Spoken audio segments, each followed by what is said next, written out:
Magandang araw sa inyong lahat. Ako po si Banat Bay at eto na nga. Pag-usapan na natin ang mga maiinit na issue sa lipunan. Oy, like na kagad ha, subscribe na kagad ha. Pag tama, palakpakan, pag mali, banatan. At syempre, importante rin ho yung mga inyong komento. Alam nyo, hindi lamang po ako nakakasagot pero nababasa ko ho lahat yan. Except yung mga bayaran troll. Siyempre, hindi tayo papayag na pagkakakitaan tayo, di ba? Eto na nga, at pag-usapan na natin itong mainit na nagte-trending na issue. Ano ho yun?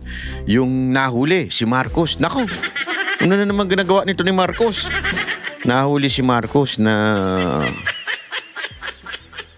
sinisipon. Yun.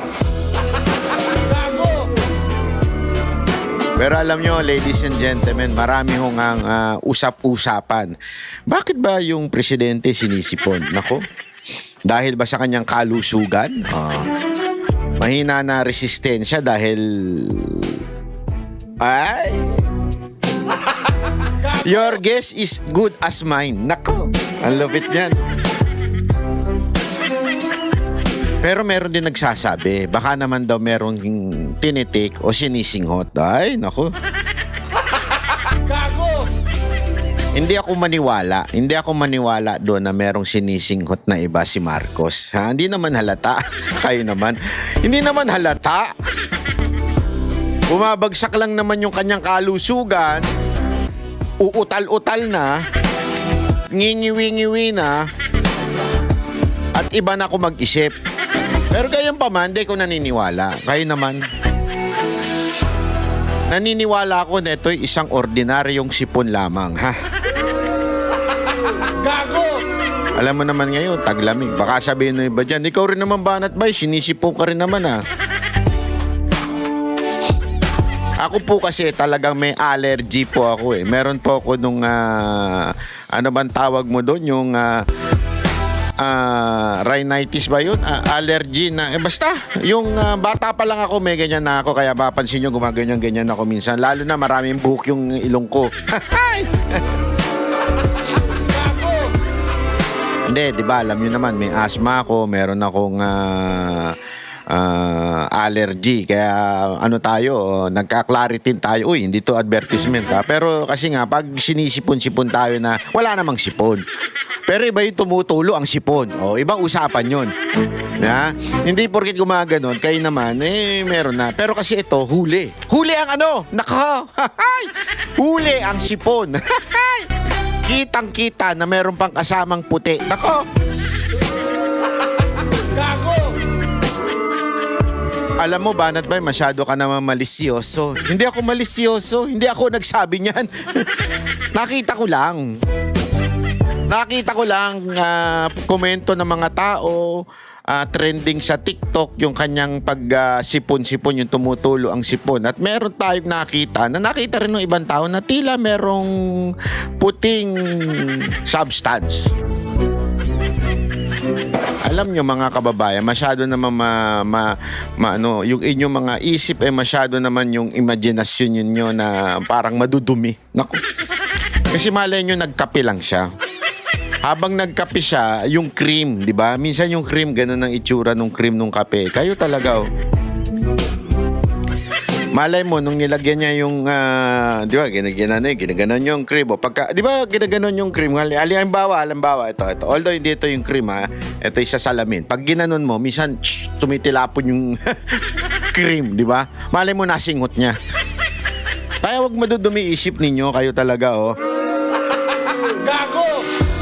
Malay nyo naman, huwag naman gano'n, huwag naman kayong asumero na meron na kagad siyang ginagawang hindi maganda. Pero baka sabihin ninyo, tayo ay fake news. Pakita na lang natin. Tapos kayo na bahalang humusga. Ito ba ay sipon lang o ito ay merong cream? Malay nyo nagkape kasi, kayo talaga, oo. Ito, panoorin ninyo ha, panoorin ninyo. Years of a nation's progress, the status of its women. We often speak of development in terms of economic growth. Pinunasan na. Naobis siya na. Sabi niya, shit, patay tayo dito. Huli pero di kulong. Yun! Gago! Tingnan pa natin si BBM. Structure, technology, or trade. But Tingnan nyo pinunas niya ng ganon. Hindi nyo napansin, pinunas niya na. Ano na siya. Pero hindi natanggal. Hindi natanggal, mukhang nakasuksok yung cream sa loob. Mukhang nakasuksok kasi alam mo, mga kababayan, pag ikaw nagbukas ka ng cream, di ba, nagkakape. Ako mahilig ako magkape, pero di ako nagkikream. Black lang ako. Pagka ganyan mo na nun, gumaganon tapos nasisinghot mo, di ba? O baka naman nag-powder siya. Yun, di ba yung, kare, ikaw, oil skin mo, may oil. Yung skin mo, di ba, pag ganyan ka, magapunas-punas ka ng, pahingin nga akong pulbos. Meron ako kasing kakilalang gayan Nung nagbabanda pa tayo, yung mga kukuha sila ng face powder, tapos yung gagamit sila ng gano'n, tapos paglagyan nila madami yun, tapos ginaganon nila sa muka. Tapos may mga naiiwan na labi-labi dyan. Mali mo nasinghot, di ba? Ganun lang yun, kayo naman. Oily skin lang siguro si BBM, kaya may powder. There is Ops! Ano yun? Tumaas. Tingnan ninyo. There is Ayun. Huli pero di kulong. Gago! Ladies and gentlemen, the President of the Philippines. Gago! Mga kababayan, masyado naman madumi isip ninyo. Malay nyo, an-an lang yan. Gago! Huwag masyado madumi ang isip ninyo, mga kababayan, kasi hindi naman ibig sabihin may puti-puting ganyan, powder na kagad yan. Malay nyo, may an-an lang. Gago! Ha? Kita ninyo? a simpler and more human measure. How Yon.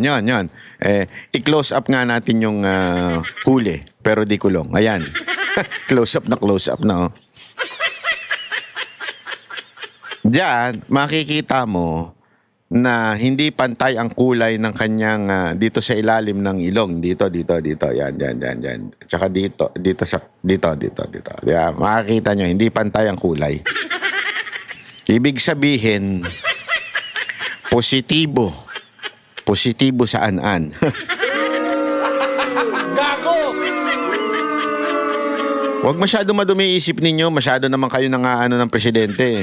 Napapaya yung presidente natin Gago! Masyado kayo. Huwag ganun. Presidente pa rin ninyo yan. Gago! Ay, nako. Anyway, ayan.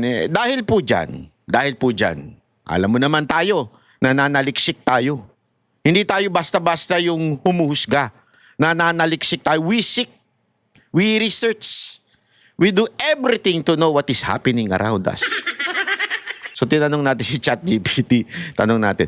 ChatGPT, kasi marami nag-aakusa. Marami nag-aakusa na kesyo si Bongbong Marcos daw ay para bagang may naiwan pang powder, substance. Hindi natin alam kung ano yan. Baka ano lang yan, baby powder lang yan na may nagamit ng mga yung Johnson baby powder. O baka naman, yung sabi ko nga, sa kape, cream, di ba? O baka naman, ito totoo ito ha. Minsan yung baking soda, ginagamit siyang panlinis ng mukha Ako talaga, may daladala ako laging baking soda, panlinis ng mukha, panlinis ng kilikili, lahat panlinis yan. Kahit nga panlinis ng kubeta, ginagamit din yung baking soda So talaga meron tayo. Baka malay mo, ginaganon niya, nililinis niya kasi nagkakaroon siya ng mga anik-anik dyan, yung mga chismis, gano'n, yung mga sugat, dyan, tawag dyan, tagyawat. Yan, ginagamit yan para matanggal ang tagyawat, yung baking soda. Sa matter of fact, sa Japan, may nabibili kang facial wash na may kasama ng baking soda. Oo, walang biro. Pero ako, ginagamit ko yun. Aside from dun sa mismong face wash, meron pa akong ginagamit na na baking soda, ginaganon ko talaga sa mukha ko yun para kuminis. Kita nyo, kinis ng mukha ko. Di ba? Dahil yan sa matagal na nating usapan yan, baking powder. Sino dito mga nakatanda na pinag-usapan na natin ng baking powder na ginagamit din deodorant? Gago! No, walang biro. Sa mga gusto hong mabango ang kilikili, baking soda gamitin ninyo. Gusto mong luminis sa mukha, baking soda rin. Gago! Kaya kayo, wag kayo masyadong madumi isip. Bale nyo, baking soda lang yan. Kayo talaga, oo, wag kayong ganun. Pero siyempre, sabi ko nga sa inyo, hindi tayo papayag ng hindi man lang tayo nagre-research, di ba? Isa yan sa mga ginagawa natin dito. Mag-research at ipapakita ko sa inyo yung ating research. Eto ho, may na-research po tayo sa ChatGPT. Ito. Ayan. Kasi sinasabi nung iba, ano daw yan, medyo yung pinagbabawal. Ay, sabi ko, hindi naman siguro. Kaya tinanong ko kay ChatGPT. Ayan, oh. Alam mo naman si ChatGPT, best friend natin yan, eh. Ang pagtulo ba ng sipon ay senyales ng kagagamit lang na cocaine? Yun tanong natin. Kasi yun ang sinasabi ng iba, eh. Baka kagagamit lang yan. Di ba? Eh, syempre, ako naman, magre-research ako. Baka naman, hindi totoo yan. Sabi dito, oo. Pwedeng maging senyales ang pagtulo ng sipon, runny nose, pagkatapos gumamit ng cocaine. Gago! Lalo na kung snort. Naku, snort, ganon. Snort. Kung snort, inihit-hit sa ilong ang paggamit. Pero hindi ito automatic na cocaine ang dahilan. O yan, malinaw ha. Dahil maraming ibang sanhi ng sipon. Eto, bakit nagkakaroon ng sipon sa cocaine use? Ito. Kapag sinisinghot ang cocaine, nangyayari ito. Naiirita ang lining ng ilong, yung nasal mucosa. Mucosa siguro yan. Nasal mucosa. Nagkakaroon ng inflammation, kaya tumutulo ang sipon. Gago! Ito, scientific ito, mga kababayan, na hindi to chismis. Kasi nga, tinatanong natin. Ako, sabi ko nga sa inyo, marubi lang ang isip ninyo, pero ako hindi ako naniniwala dyan. Sabi pa dito, naiirita, mali. Pangalawa na pala, vasoconstriction. Vasoconstriction. Di ko alam paano mag-pronounce yan. Mga doktor, baka pwedeng itama niyo yung pronunciation ko. Vasoconstriction. Pinapaliit ng cocaine ang blood vessel sa ilong. Naku po. Pagkatapos mawala ang epekto, magkakaroon ng rebound, congestion at sipon. Yun. Gago! Ew! Yuck! Di ba? Pagkatapos daw na, syempre, liliit yung yung habang humihit-hit ka, liliit daw yung blood vessel sa ilong. Tapos nun, pag nawala na yung epekto, magre-rebound. Ibig sabihin, babalik. Yung congestion at sisipunin. Ay, nako. Pagkagasgas ng loob ng ilong dahil sa powder at chemical irritation. Gago! Ito. Basahin natin maigi. Ibang sintomas ng kadalasang kasama. Ito daw yung mga kasama. Tingnan natin kung meron ba. Kung kagagamit lang ng cocaine, kadalasan may iba pang palatandaan.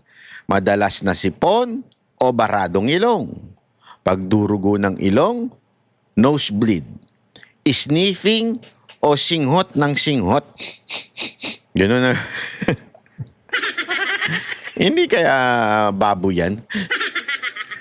Dilated pupils. Ano yung dilated pupils? Sandali. Tingnan nga natin yan. Look up. Dilated. Hindi niya makita. Gago. Hyper. Sobrang energetic. Gumaganon-ganon. Mabilis magsalita. How. Ganon. How. Ganon. Pagka-irritable o paranoid. Nako. Gago! Yung tipong paranoid, kahit may isang komedyanteng katulad ni Sir Jack na magbiro, napaparanoid na kagad. Gago! Yung bagang walang ginagawa si BP Sara Duterte, tapos bigla na lang laging bibintangan si BP Sara Duterte? Gago! Yun ba ang ibig sabihin ng paranoid? Ewan ko, hindi ko alam. Ako, nagtatanong lang ako. Alam mo naman ako, mahilig ako magtanong sa inyo. Kayong mga doktor na nanonood dito, kayong mga, may karanasan dito.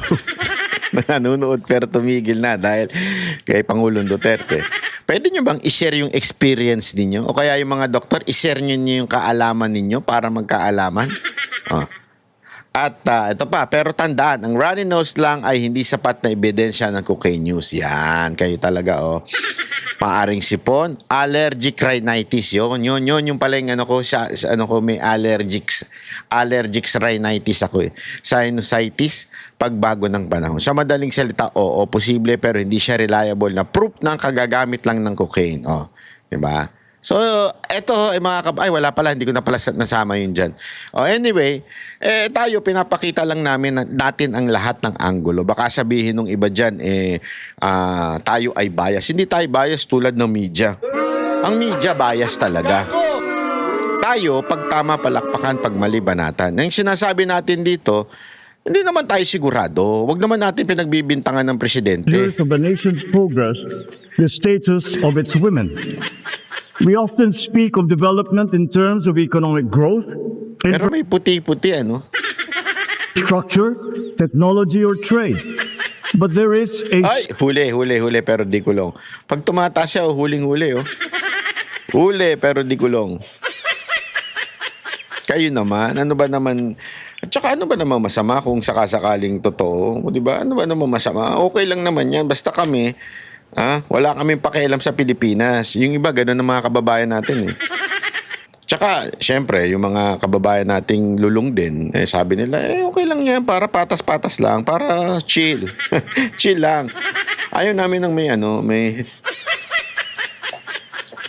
merong ibang nagaganap. Basta kami chill lang kami kay Marcos para tuloy-tuloy ang bigaya namin. Tuloy-tuloy ang pagbablog namin na humihit-hit. Gago! Bakit? Kesa naman si Duterte. Si Duterte siguradong hindi kami makakapagpatuloy sa aming mga masamang gawain. Pero kay Marcos, chill lang tayo dahil yun ang polisiya niya. Chill.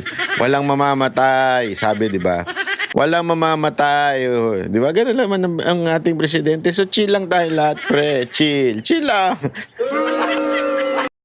Kami ang boses ng masa, hindi natatakot.